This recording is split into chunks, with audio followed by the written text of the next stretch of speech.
നമസ്കാരം. ഞാൻ 2011 എൻ്റെ വീട്ടിൽ നിന്ന് ആദ്യമായി ഒന്ന് മാറി താമസിച്ചത്.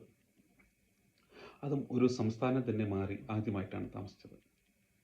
ബാംഗ്ലൂരിൽ 2011 ജൂൺ ജൂലൈ കാലഘട്ടത്തിലാണ് ഞാൻ എത്തിയത്.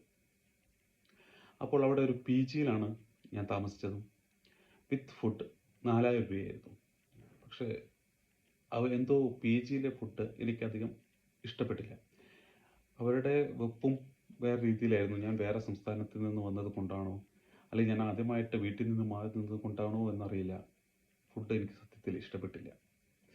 അപ്പോൾ PGക്ക് വേണ്ടി 4000 രൂപയും പിന്നെ ആ മാസം ഓടാൻ വേണ്ടി 1000 രൂപയും, അങ്ങനെയായിരുന്നു. മൊത്തം 5000 രൂപയായിരുന്നു എൻ്റെ കയ്യിലുള്ളത്. പഠിക്കാനായിട്ട് വന്നതുകൊണ്ട് 4000 രൂപ PGക്ക് കൊടുക്കുകയും ബാക്കി 1000 കൊണ്ട് ഒരു മാസം ഓടണം, നാട്ടിലേക്കുള്ള ടിക്കറ്റും ഇല്ല. PGയിലെ ഭക്ഷണം ഇഷ്ടപ്പെടാത്തത് കൊണ്ട് അന്ന് ഞാൻ ഏറ്റവും കൂടുതൽ കഴിച്ചത് ഈ ഒരു ബിങ്കോ ആയിരുന്നു. ഇത് ഇന്നലെ വാങ്ങിച്ചു കഴിഞ്ഞപ്പോഴാണ് ഞാൻ പെട്ടെന്ന് ആ ഒരു കാലത്തിലേക്ക് ഒന്ന് ഓർമ്മ പുതുക്കിയത്. ഒരു ദിവസത്തെ ഭക്ഷണമായിരുന്നു എൻ്റെ ഈ 20 രൂപയുടെ ബിങ്കോ.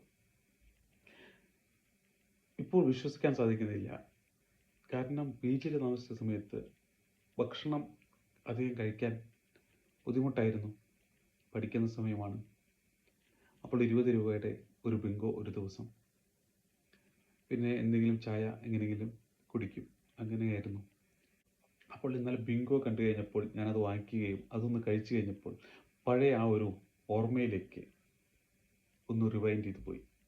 പിന്നീട് ജോലി കിട്ടി എൻ്റെ കൂടെ ആര് വന്നു കഴിഞ്ഞാലും ഞാൻ അവർക്ക് ഭക്ഷണത്തിന് ഇന്നേ വരെ ഒരു ബുദ്ധിമുട്ട് വരുത്തിയിട്ടില്ല. പലപ്പോഴും ആൾക്കാർ പറയാറുണ്ട്, എൻ്റെ കൂടെ വന്നു കഴിഞ്ഞാൽ ഭക്ഷണത്തിന് ബുദ്ധിമുട്ടില്ല, വയറ് നിറച്ച് എപ്പോഴും ഇരിക്കുമെന്ന്. അത് ചിലപ്പോൾ ഞാൻ PGയിൽ താമസിച്ച സമയത്ത് ഈ ഒരു ഭക്ഷണത്തിൻ്റെ ബുദ്ധിമുട്ട് അനുഭവിച്ചത് കൊണ്ടായിരിക്കാം. സത്യത്തിൽ ഈ ബിങ്കോ കണ്ടു കഴിഞ്ഞപ്പോഴാണ് എൻ്റെ ഈ പഴയ കാര്യത്തിലേക്ക് എനിക്ക് ഓർമ്മ വന്നത്. കാരണം ഒരു ദിവസം മൊത്തം ഈ ഒരു ബിങ്കോ കൊണ്ട് ജീവിതം ഓടുക എന്ന് പറഞ്ഞു കഴിഞ്ഞാൽ ഇപ്പോൾ എനിക്ക് ചിന്തിക്കാൻ കഴിയില്ല. പക്ഷെ അന്ന് അതൊരു വല്ലാത്ത ടേസ്റ്റ്, അന്നത്തെ അതേ ടേസ്റ്റ് ഇപ്പോഴും ബിങ്കോയ്ക്കുണ്ട്. ഒരു നൊസ്റ്റാൾജി തന്ന ഒരു കവറായിട്ട് മാറിയത്. നന്ദി, നമസ്കാരം.